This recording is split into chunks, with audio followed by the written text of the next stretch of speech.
Hello gamers, Magehammer here for another edition of Tonight on Magehammer's Game Table. Once again, my third video featuring Dice Legions, a new war game coming out later this year by Modifius Entertainment, designed by Adam L. Dobbins. So tonight, what I'm going to do is, I'm basically making up a scenario off the top of my head. However, Adam over on the Facebook community page for Dice Legions, and if you are not a member of that and you're watching this video, stop the video, go over to Facebook if you have Facebook, and sign up for the Dice Legions Facebook group. Because I'll tell you what, he's been putting out some really cool stuff this past week, just this past week alone. There's some really cool stuff for you to see. One of the things he put out this week or last week was his idea of hidden prizes. And on Facebook, he suggested I try this for my next video. And I am a people pleaser, so here I am. That'll be a great idea. And I'm going to do, technically you can use any number of prizes you want. I'm just going to use 6 because D6 and 6 makes sense. And I'm also, you know, as I've mentioned before, I'd like to keep my videos close to an hour. So I think 6 prizes out of all these will do it. I believe there are 10 of them. That's a little over half. I'm not using the cottage piece. There's a cottage piece because I don't have an extra, I don't have a cottage terrain right now, and I know I could draw my own. I'm just not real into that right now. Plus I like to have color, and I don't really, yeah. Anyway, so I do have the one where you add a forest though, the elf seed, so that's kind of fun. I'm hoping for when the full game comes out, I'll be able to do stuff like that as well. I'll tell you what, I can't wait for the full game. So I'm using the units that came out of Dice Legions. They're kind of off the screen right now. I wanted to kind of have a little bit bigger battlefield than I've had in the past 2 videos. So I kind of hid the unit cards off the board, but fear not, they're here. So it's going to be the Airland Troops Forces versus the Mire Swamp Invaders. For this scenario, what I've decided to do is I'm going to lay 6 of these down. Some are good, some are bad. As you can see about his paper, if you've been paying it, you know, you can always pause this and read those, but they've been on screen long enough, so I think you might be able to get a hold of them and figure them out. So I'm going to take 6 of these, lay them around different places on the field just for fun. And then what's going to happen is the crown is what they're looking for, or the diamond. I figure I have a pretty good chance of either of those 2 getting in there. Once they find those, the bribe is not a bribe, it's the diamond, and there's the crown, and then the unit's going to carry it with it, and the unit that can make it off the far side of the board, the direction of the river that way, or the Mire Swamp folks have to make it this way, the Airland folks have to make it that way. I'm going to try to put the 6 things close to the center of the table so that if they find them, they can move. The rules for prize claiming: place prize tokens face down, then claim a prize, move on to it, next to it, and say claim. Then a prize cannot be claimed if opposing unit is within 4 inches. So that's the rules for the prizes. So we'll see how this goes. I didn't play test the prizes. This is my first time playing prizes right here on camera. So hope it goes as fun as I think it's going to. Move that off to the board. Get the rules out of the way. Reveal the battlefield. So we have a river. We have the Airland River. A bridge across. Some trees and a couple hills. Once again, this is Battleground Fantasy Warfare terrain, which I found works beautifully and also matches my aesthetic for what I want out of Dice Legions. So here they are. Okay, I have shuffled these cards enough, so I'm going to take the top 6, place one towards the middle, like I said. Here. I'm going to put one in the forest here. Let's put one in the forest here for fun. So 2 more. 1 and 1. And the troops will be entering from either side of that battlefield there. The 12 inches there's 12-inch no man's land as per the rules. But I am going to make it a little further so that they're a little further away from the prizes. All right, so they have to either find the diamond or the crown. I'm gonna sneak a peek at whether those actually are on the board or not. Oh, they're still in my hand. Oh, that would have been a long game if I hadn't checked. Okay, well. All right, so what I'm going to do is, okay, so I'm definitely going to put them into the pile for sure. Oh, my goodness. So, all right. So what I'm going to do is, let's see, 1, 3, 4. All right, so I'm going to choose 4 out of this pile that I'm shuffling in my hand, and I'm going to add it to that pile. Then I'm going to shuffle, then I'm going to spread around the board. Oh, my goodness. All right. I am going to allow the crown to have the next roll-off win. But the bribe, because I think that might be a little not complicated, but unfair, especially because I'm playing skirmish level armies as per the rules. We're just going to have that be a prize. So the crown's a prize, the diamond's a prize, the crown's effect will trigger, but the diamonds won't. So what I'm going to do is, you know what, that's not fair. So what? I'll make the diamond equal the crown's. Yeah, there we go. See how it makes stuff up as we go along? It's fun. So the diamond is also the crown. It will allow them to win the next roll-off, which will give them a jump on the run. All right, so I'll take the top 4 I've shuffled, put it on top of the 2 objectives, shuffle it all up.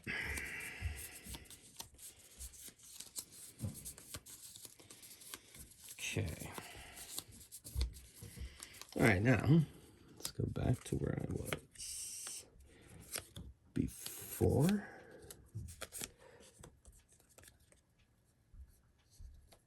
All right. Move that a little closer there, a little closer there. That way they're further away. I think that's fair. In the trees. In the trees. Huh. Even if it's not fair, it's still a game, so it doesn't matter. Okay, deployment. We're going to roll off for deployment. This is going to be my turn counter. It's not a unit. In the full game, I'm told that D20s are going to be massive monsters like dragons and whatnot. But for now, this is just my turn counter, just for fun, just to see how many turns it ends up going. I'm not setting a turn for the scenario. Just want to see how many I get. All right, so we're going to have a roll-off. The Mire Swamp are going to be these cool-looking toxic green dice. And I'm going to make these translucent dice for the Airland for roll-offs. So the Airlands get a 9. Mire Swamp gets an 8. So the Airland will deploy a unit first. All right, so their best bet are the...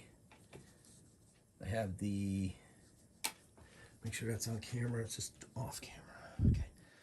Has their knights, and they are cavalry, basically. Then, of course, we have the Goblin Drake Riders, so we're going to put them on camera there. All right, back over here. This knight is going to go for this. Should be on camera, let me double check. Yeah. Let's bring it back a little bit more. Cool. All right, we're going to deploy the other Drake Rider. Kind of following the same strategy. Next, we're going to deploy the scouts. A set of scouts. And sure, let's go Goblin Archers. So maybe provide some cover there. Another Airland Scout next to this cavalry, the knight. Then we'll deploy goblins to support this Goblin Rider. Let me get my move die out of the way for now. Jump back over here, and we'll deploy our final scout.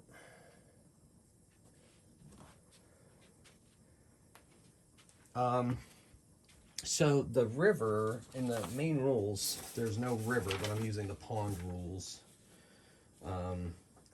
Half the movement of units traveling through any part of the river, and it does not offer cover. That's the way I'm playing, at least for this, until I get official word on how that works, which I assume different kind of terrains will be in the... In fact, I've been assured that different kind of terrains are going to be in the full game when it does release.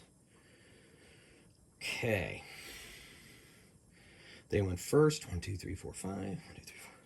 Gatorkin, these guys, they're starting. They are not affected by ponds or forest terrain, so they're just going to walk right up that river, head towards that prize there. The airlands don't have quite that same advantage. So my strategy is, and since my opponent can't hear me since it's me, is that I'm going to try to send the infantry up to support on either side. I'm going to put these goblins here, since probably Gatorkin are going to spread out near the river. And then once again, some support on this side. And then bring these Gatorkin over here in the pond, because they have free movement, not affected at all by that. And deploy the final infantry on this side. Yeah, it's best to, I'll put them with those scouts there. Then the other Gatorkin, gonna have him shoot up through those forests there. Then we're gonna put the battle mage out on this side, since they're a little bit set off. I'm gonna put it on camera so y'all can see it. Put it right behind the knight. And then the Carnage Beast. Mr. Dobbins informed me that I got a little carried away in my battle last time and had the Carnage Beast boulder throw actually work in melee, which that is not correct. It is called boulder throw after all. So I will keep that in mind for this game. Thank you for the correction. All right.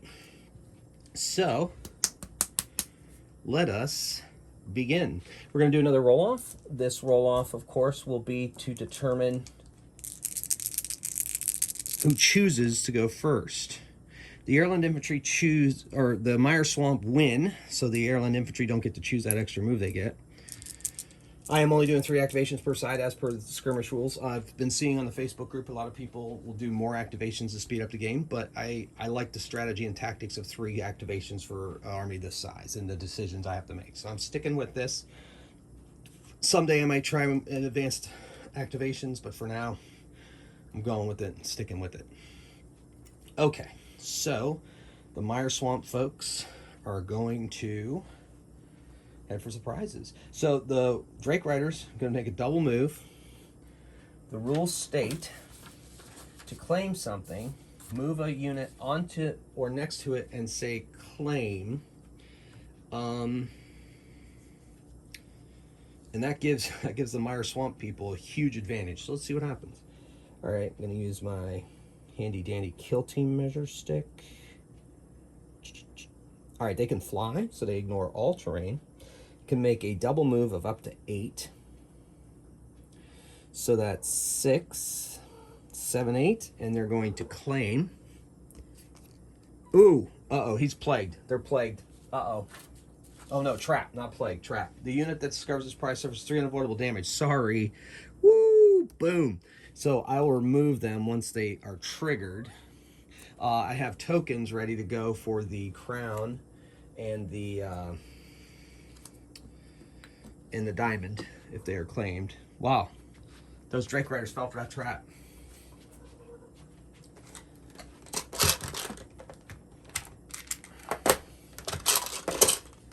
It's a bit unfortunate for them. Well, that's the way the cookie crumbles. All right, they get 2 more activations.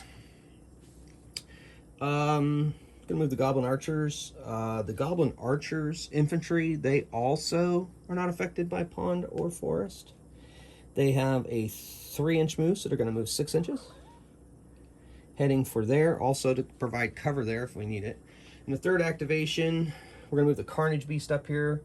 The Carnage Beast moves 3 inches, so he's going to make a double move for his activation. Put him right there, and he will be within cover range of there to throw boulders at anybody trying to claim it. All right, so their 3 activations are done. Move into the second. Well, now we'll move over there, turn over there, and then we'll move into rounds. I'm going to count rounds on the die. All right, so they have a slight disadvantage because of the terrain that they have been posed with. But we've got the infantry, or them over here, the knights. They move 4 inches, so let's move 6. And then 2 more, and claim. Okay, they got themselves a diamond.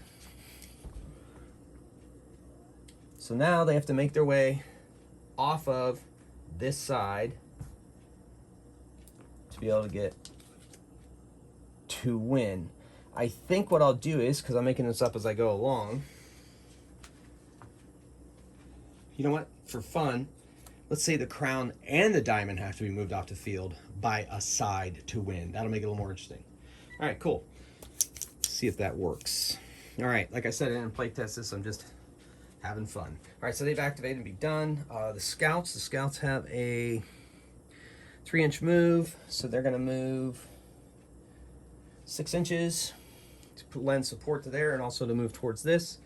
The infantry, they're going to go nuts. No. The knights, they're going to ride up on top of this hill that has their movement. They have an 8 move. They move 1 inch, and they start halving from there. So they have, let's say, 7 more to go, so it's 3.5. So they're going to move right there, be up on top of that hill, be able to go. You'll have to forgive, we've got a new kitten who doesn't understand that I also YouTube. So she is just kind of checking things out right now, which is wonderful. Thank you, sweetheart. Say hi to everybody. This is Coco, everybody. I know. I'd want to play too if I were a cat. Okay, so let me put my battlefield back together. Oh, she's coming up again. That's okay. It's fun. All right. So that's their second activation. And the Carnage Kitty has just taken out the infantry. Probably should count that, huh? Probably should count that. Yeah, okay, why don't you sit right there and you can watch the action from over there. Okay, good kitty. All right, so, that's my third activation, sorry. So we're good on the air-land side. Okay, so now we're on round 2 for roll-off. No pips were, oh wait, 3 pips were lost. Oh, I forgot about the pips on this side. So yeah, they get to add 3 to their roll-off. Oh, the Meyer Swamp is green. They get to add 3. Oh, you like the dice, huh? So they rolled an 11. They rolled a 9 plus 3 is a 12. They just eked by. They're going to go first so as not to give the airland troops their extra activation. Strategically speaking, it wouldn't be a very good idea, especially in a race-style scenario that I have going on here. Here she comes. I know. You want to play really badly. I know. But you can't. Okay, here we go. For those of you that are curious, I don't have any editing skills. I don't bother looking at editing software, so I also kind of like to consider each one of my videos to be kind of like a live stream. So whatever happens, happens. And if Coco happens, Coco happens. And that's fine. It's all part of being a basement gamer, really. I mean, you guys can't tell me your cat's never invaded your game spaces before. Okay, so the pips are gone. Back to the Meyer Swamp people. Now, since these guys ignore terrain, they're just going to fly right here and claim. Ooh, they get to lay a forest. That'll be interesting to slow down their opponents. That's the elf seeds. So let's lay down another forest in the most advantageous place possible to help disrupt the airland troops' movements. Yeah. So suddenly, among these scouts, the trees pop up. And they are now in a forest, which is going to have their movement. And also help block the knights as they come through. So that's pretty exciting. So that's 1 activation. Carnage Beast. I wonder, the rules say you just move. They don't say the claim is an action. So, yeah, so that's what we're going to do. Carnage Beast is going to move 3. Is this within 4 inches? 1, 2, 3. Nope. So, it's going to move within. Claim prize unit, move onto it or next to it. So the Carnage Beast doesn't quite, it's going to have to make a double move to get there. I was originally going to throw rock, but I'm going to wait. I'm just going to make a double move and claim this. Ooh, boy, what's that? That is cursed. Choose a single opponent you can play from any game but cannot save. Guess who? They're going to be cursed. The ball carriers. So, a cursed token will be, I think I have just a token for it here in my game library. As long as I don't knock over my statue of dice. Okay, they went down. Okay, it's okay. Oops. I guess it's not worth it. I should have thought of that first. It's perfect for the curse. So Instead, we will use a proxy curse. And we'll put,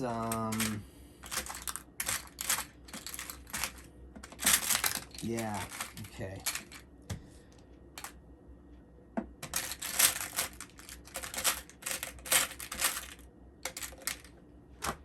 Put a curse on you. So not only are you carrying that, oh shoot. The advantage was they win the roll off first. I went against my own rules. I'm not going to back it up. I'm just going to have them win the next roll off. It's a delayed advantage. All right, in the meantime, they're cursed. They cannot save for the remainder of the game. Fair enough. All right, so we had 1 activation,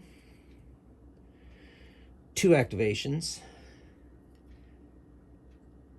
Let's get these guys double move, these Gatorkin mercenaries 6 inches into the forest. They're not affected by that. So they're heading for that other prize. Okay, so that's 3 activations on their side. The air land. All right, so the knights are going to try to run for the other side. So they're going to move an inch, and then a double move to go over that pond, halves their move. So they've gone an inch. They get to go, oh, they get to move 2 extra inches. I forgot about that. So actually, they are moving 10 inches. So they move 1. Half of 9 is 4.5. 1, 2, 3, 4.5. Right at the edge of the pond. They almost make it out. That's their first activation. Second activation is these knights are going to move full move 10, which halved will be 5. They'll just move here and claim. Ha! They got the crown. Oh my gosh. This has turned out to be almost a runaway. But we'll see what happens. So they now have the crown. If they can get both of those units off of the board, then they win the game. The battle will be won. They will have escaped the battlefield with their prizes and a minimum of losses. But I think this battle is far from over. There's one tag left on the board. We'll see how this rolls. Okay, so we got 1, 2. I get 1 more activation.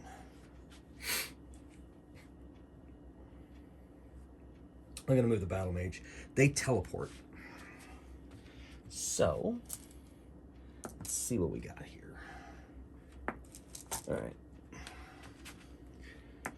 So, the mage teleports on a d6 plus 2 inches, and that counts as a regular move.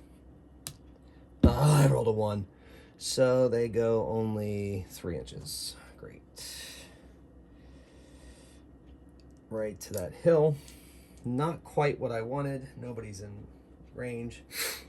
I think technically I can make another move with them because I generally just add the moves together. And I think I did this before my last game. Moving.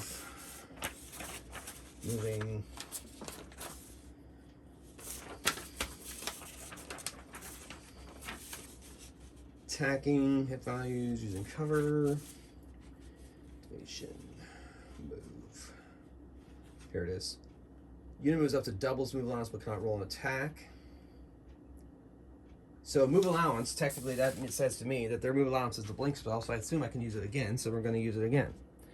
I just won't be able to shoot if I give it the range of one of their units. Oh my gosh, what is going on here? All right, to the edge there. I don't know how much fun that's going to be. May not be a good range. I'm going to try and take out them Drake Riders. Okay, so nobody lost any pips that round. So we move into the third round. We have a roll off. It's an even roll off. The Mire Swamp get a 6. Oh boy, Airlands get a 7. This is not looking good for the Mire Swamp, folks. Just some bad luck following them in this battle. So, keeping that in mind, we're going to move that infantry off of there. they get to move 2, which is going to be half as 1 because they have to move out of that pond. And then they get to move another 8 after that. So they have moved off the table. Oh no. Well, yeah, no, that's 1, 2, 3, 4, 5, 6, and then 2 more is 7, 8. That puts them off the table. They have escaped with the diamond, but they are now out of the battle. Now all they need to do is get this off the battle. So they get to do a double move, which essentially is 5 because of all the terrain that they're messing with. 1, 2, 3, 4, 5. Second activation. They get a free activation. The airland, they move 6. So they're going to move half of that to get out of the... they move 6, so half of that is 3. So we'll just do that. Okay, so they move out of there. That's a double move. They can't do anything. They have to be next to that prize token to claim it. And that was their free move. So 1 move, 2 move activation.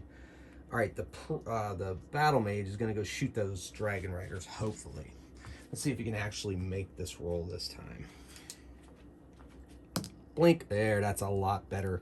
So that's actually 8 inches. Okay, so that's 6. And that's 8. Blink. And that's just 1 move right there on the bridge. And they're going to fire at the Drake Riders with their Searing Beam. Range attacks is 6, cause 2 damage per hit, and cannot be saved. And it's a 3d6. Range 5 inches, that's well within 5 inches. Hitting on 3 ups. So they hit 2, but 6 is unsaved, that's 2 damage. Automatically down to 1, and they have to save against 1 hit. And let's see what they do. They save these, this is the Drake Riders, they save on a 4+. And they fail on a 1. So they are off the board. And the pip count for the Mire Swamp is now 3.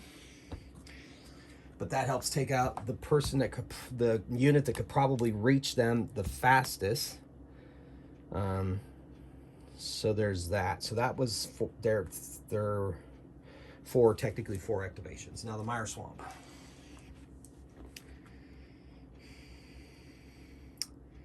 Not really looking good for them. They have to get to that night. The boulder throw range is 5 inches. So if he moves, he gets a 3-inch move. He will not be, I don't think he will be within 5 inches. Yeah, no, that's definitely not 5 inches. So he's not gonna be able to reach him. So let's back that up. You are allowed to pre-measure in Dice Legions in the rules. All right, so the Drake Rider is gonna move 10 inches. It might be their best bet. Who knows what's gonna happen? It puts it right there. That's 1 activation. Carnage Beast gonna try to do some carnage. Gonna move up 3 inches. And throw boulders at those scouts. I don't think this hill, well, we go by the corner of the card. I guess it has. I guess it has cover from a hill. Grand students standing on one additional range do not offer them cover while they are on top. He's not on top. For terrain,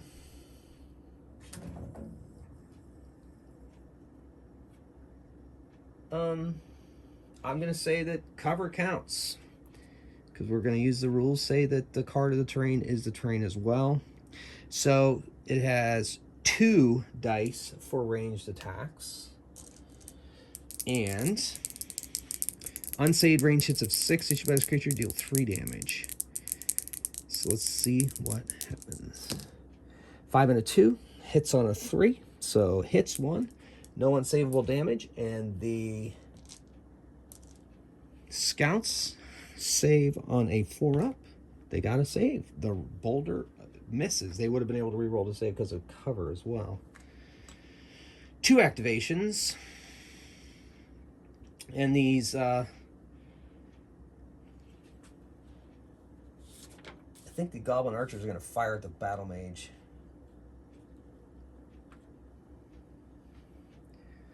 They have a range of 4 inches. No, they're going to have to move. They get their 3-inch move. And then they're going to shoot.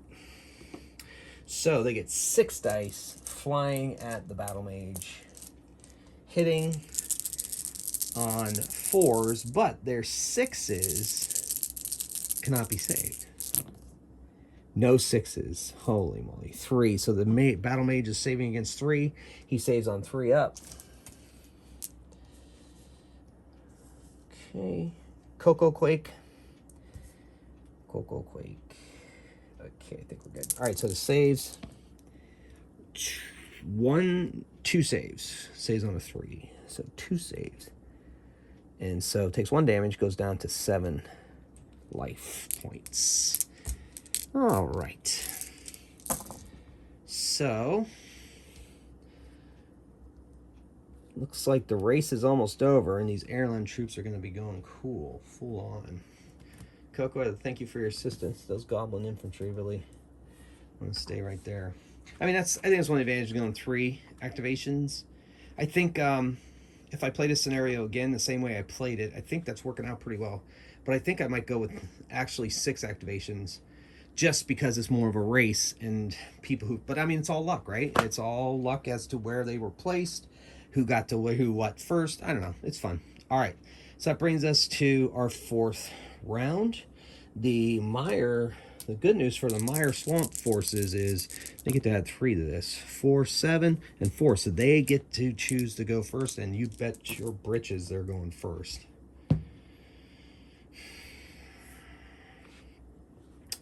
Okay, so they don't have a range attack. They got to go 10 inches in the air. Sorry, 8 inches in the air.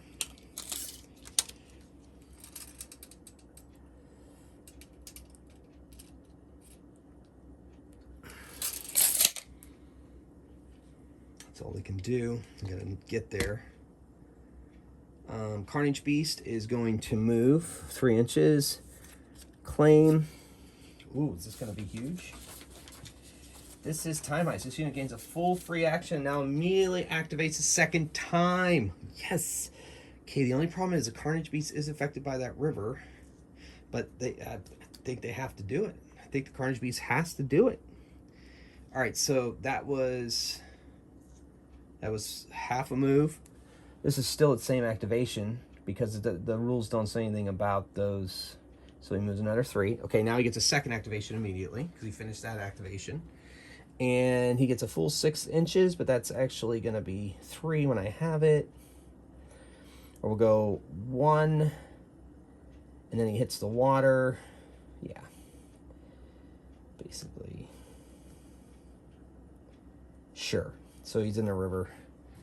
And that's a full activation now to get that far.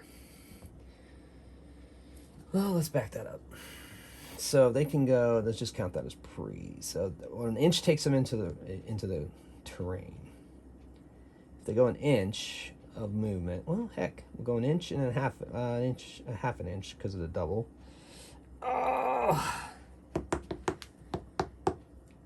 just shy of 5 inches. So they'll throw their boulders at those scouts, because they're not going to be able to reach him. Nor will the goblins. Nor will the Gatorkin.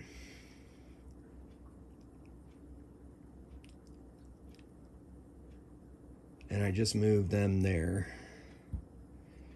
So that's their 2nd activation. So he's going to throw boulders at those scouts, try to take them out.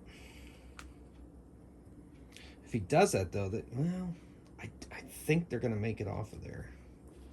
So they get to move 1 inch, half their move be 2 inches, and then a 2nd. This is going to be close. It's going to be close. Okay. So Carnage Beast is going to throw boulders not going to throw boulders, because if he throws boulders and he kills them, that's going to give them an advantage on a pip count if he kills some of its unit, or some of the dudes in the unit. But he could also suffer 6 arrow attacks, but that probably won't kill him. Strategy and tactics. Thought. What can this general do to make sure his troops make it where they need to be on time, given the battlefield conditions?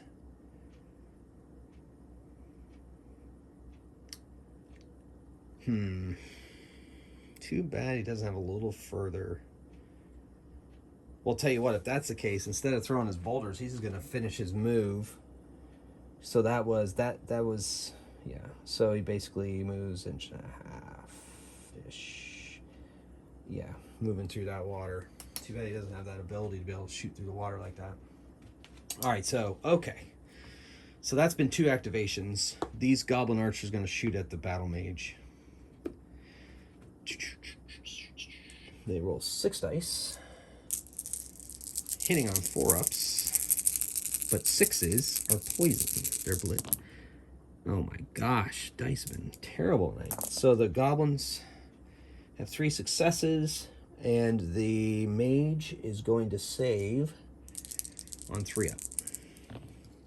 Saves all 3 of them. Hits the Mystic Shield and does not harm the battle mage. So that's 3 activations. The Drake flew over here. Carnage Beast move here. Goblin shot at the mage. So it's gonna be tight. All right, so now we move over to there. The knights, of course, are gonna try to get off the board with the prize. They start 2 inches for free. So that's halved on the hill. So that's 1. Then they have a move of 4, but it's halved, so that's 2. And then they get another 4. Double their move. I think I'm doing that right. So they're not quite off the battlefield. They have to be past that river, as I said. They are off camera currently. Here, let me move it so that you can see a little bit better. I'll move them up closer to there, just so it's on camera. Is it not on camera? Oh, it's just barely on camera. I guess I can move the camera a little bit this way for fun. Yeah, so if it hits the end of that river, he's off the battlefield. Okay, cool. Well, there's still a chance. Second action is these folks are going to move 1.5 inches, half their move, and that puts them within, puts them at 6 inches, and his scouts have a 5-inch range. Dang it. These scouts are going to move here. 1, 2, 3. They're not in range either. But that's 3 activations. So that's it. They're just going to kind of try to block as best they can, maybe shoot their arrows at the Carnage Beast. All right, so this roll-off is going to be big. If the Mire Swamp folks win, I think there's a small chance they can catch the Knights. And they win 7-3. All right, let's see what unfolds. So the Carnage Beast moves 1.5 inches in water.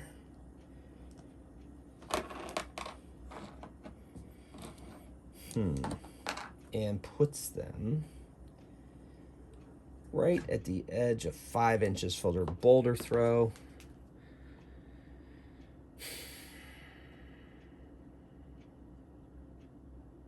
I forgot to have them wind roll off, didn't I? Oh well, still fun. All right, so they can throw boulders, or they can move another 1.5 inches. But they're not going to have any choice. The Knights are going to be going, so they're going to throw a boulder. They're going to spike boulders at those scouts. They're going to throw. It's going to throw spike boulders because it's never going to be able to catch the guy. All right, so they throw 2 dice for the boulders.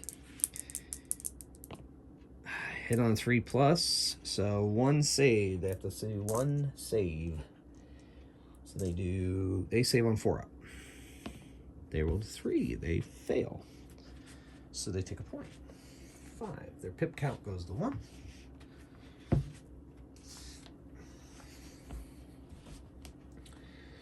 All right. The Goblin Drake Riders are going to go 8 inches because they have a double move.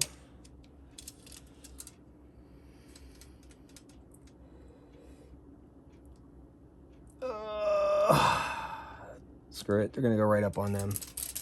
They're going to fight those scouts. Spike damage. I think we're in the 5th round, by the way.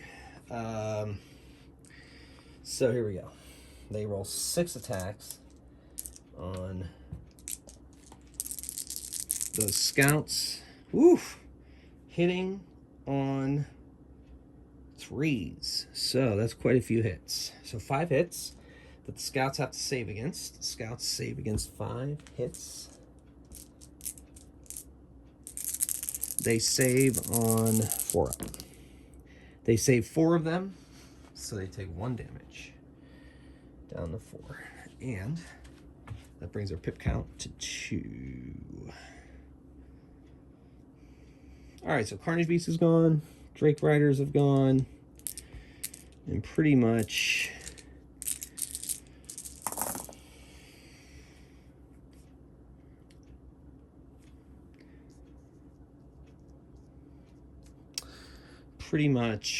these Goblin Archers is going to take spike shots. So the game is pretty much over, but that's okay. It's just the way that the battlefield, the battlefield terrain favored the Mire Swamp, but in the end, luck helped the airland forces. And what's that old military saying, supposedly? The men would rather fight for somebody who's lucky rather than good. All right. Ooh, these are poison tippers. So 6 cannot be saved. Oof. So 2 automatic hits. Ouch.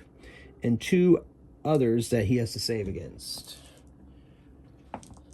Saving on the 3+. All right. Well, took some damage. That brings our pip count to 4. Not going to matter because on their turn here, right now, he's basically going to run off the board and win the game. They escaped with the loot. Well, ladies and gentlemen, once again, thank you for watching. I hope you enjoyed that. It was a pretty fast-paced game. I like the prizes. That was a fun little scenario to play. I think I'll play it again. Like I said, I'll play it again, but I might increase the activations, or the first team that claims one of the prizes loses a roll-off every time. I don't know. I'll play around with it. But in the meantime, I think that went really well. Like I said, I think the terrain favored the Mire Swamp, but in the end, it was the random placement of the loot that ended up favoring the airland side, and they ended up with the victory and escaping with the prize. So once again, ladies and gentlemen, thanks again for watching. This is Magehammer. I can't tell you enough how much your support means to me. Just a guy in his basement playing games, like hopefully a lot of you are too, and hopefully you can relate to that. And that's some of the most fun I think you can have, right? So anyway, well, thanks again.